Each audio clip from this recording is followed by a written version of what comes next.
Сәлеметсіздер ме, құрметті әріптестер? Бүгінгі видео сабақта педагогтердің білімін бағалау тестінде оқыту әдістемесі, яғни методика бойынша тестте кездесіп жатқан жаңа 10 сұрақты талқылайтын боламыз. Сонымен бірінші сұрақ. Оқу нәтижелерінің 5 түрі анықталған. Оқушыға қатысты сыртқы фактор ретінде қарастырылатын оқу нәтижесі. Дұрыс жауабы білімнің сандық ұлғаюы. Екінші сұрақ. Чиксент-Михайдың өзіндік мақсат деп атайтын сызбасы бойынша оқушыда төмен машық болып, ал оған жоғары талап қойылғанда орын алатын нәтиже. Дұрыс жауабы алаңдау. Үшінші. Оқушыны бағалау үшін интерпретация үдерісін көрсетіңіз. Дұрыс жауабы оқушының жауабын критерийге сәйкестендіру. Төртінші. Топтық әңгімеге тән жағдайды көрсетіңіз. Дұрыс жауабы идеялар қайталанады және ұсынылады, бірақ үнемі мұқият бағалана бермейді. Бесінші сұрақ. Кохлберг бойынша моральдық пайымдаудың екінші деңгейі. Дұрыс жауабы дәстүрлі моральдық пайымдау. Алтыншы сұрақ.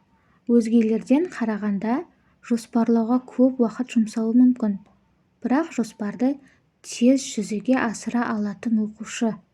Сипатына сай келетін өлшем. Дұрыс жауабы ойлау қабілетінің жылдамдығы.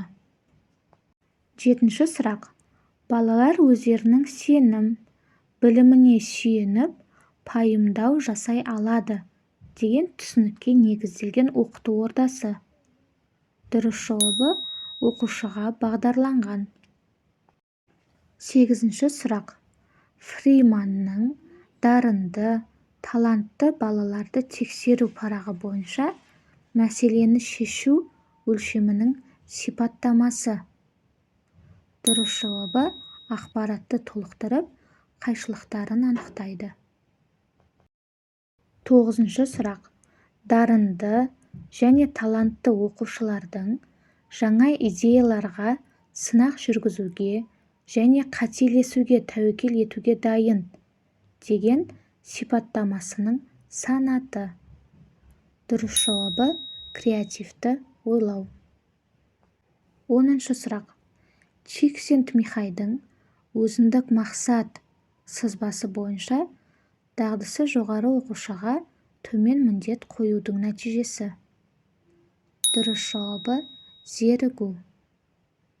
Құрметті әріптестер, осымен видео сабақ аяқталды. Егер де сізге педагогтердің білімін бағалау тестіне дайындық материалдары қажет болса, онда сіздерді өзімнің телеграм каналыма шақырамын. Ссылкасы төменгі описание бөлімінде көрсетілген.